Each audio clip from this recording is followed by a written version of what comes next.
Welcome to Buzz Around the Globe.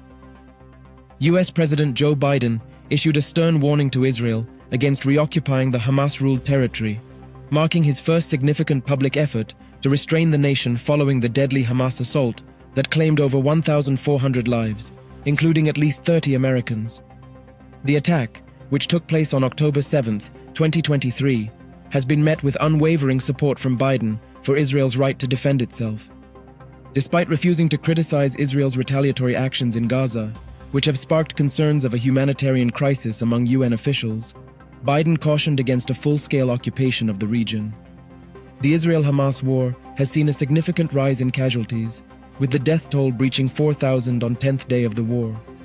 Authorities in Israel stated that more than 1,400 people were killed in Hamas attacks, while the Gaza Health Ministry said that 2,670 Palestinians have been killed and 9,600 wounded in Israeli missile fire and shelling. In an interview with CBS News, US President Biden cautioned Israel against a full-scale occupation of the Gaza Strip. He said, "I think support Israeli occupation of Gaza at this point would be a big mistake. Look, what happened in Gaza, in my view, is Hamas, and the extreme elements of Hamas don't represent all the Palestinian people. And I think that it would be a mistake for Israel to occupy Gaza again. But going in and taking out the extremists, the Hezbollah is up north but Hamas down south, is a necessary requirement."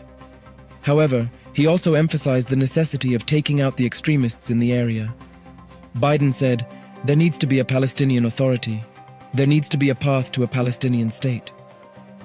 Biden did not think American troops would be necessary on the ground, as Israel has one of the finest fighting forces, even as American warships headed to the area amid growing clashes on Israel's northern border with Lebanon. A senior official in the Biden administration told the Associated Press that the US president is considering a trip to Israel in the coming days. While the travel plans have not yet been finalized, the official said discussions are underway after Israeli Prime Minister Benjamin Netanyahu invited Biden on a solidarity visit. Earlier Defense Secretary Lloyd Austin assured Israel that "we have your back," as he and America's top diplomat met Friday with Israeli and Arab leaders.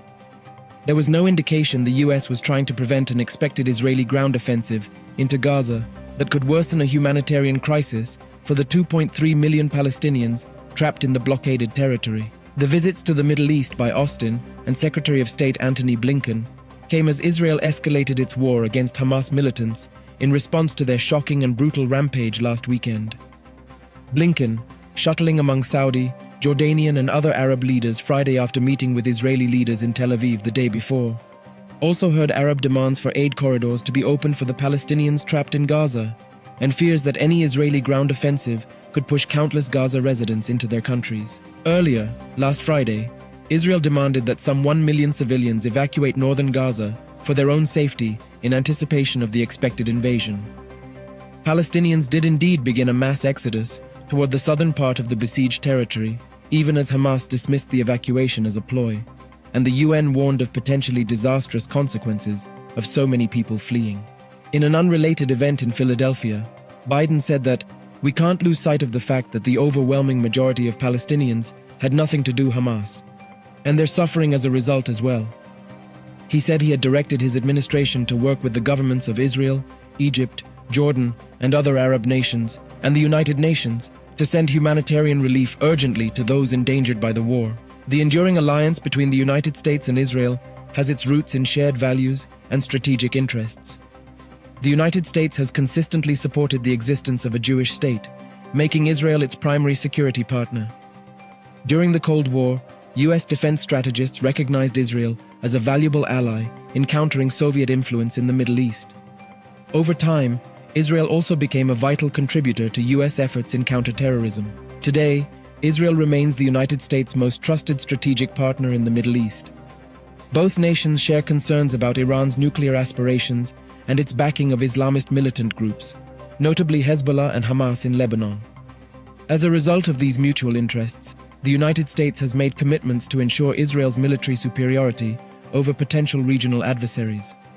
By law, the US government is obligated to prevent any arms sales to other Middle Eastern states that could undermine Israel's military edge. Since the end of World War II, Israel has been the recipient of more cumulative foreign aid from the United States than any other country.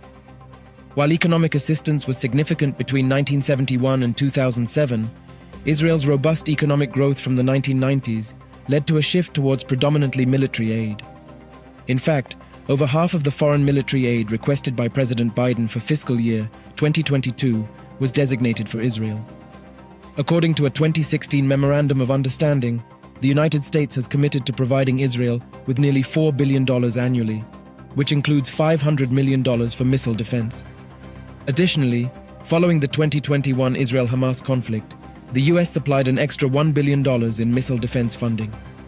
Do tell us what you think about this video in comments section, and for more news updates, subscribe to India Today.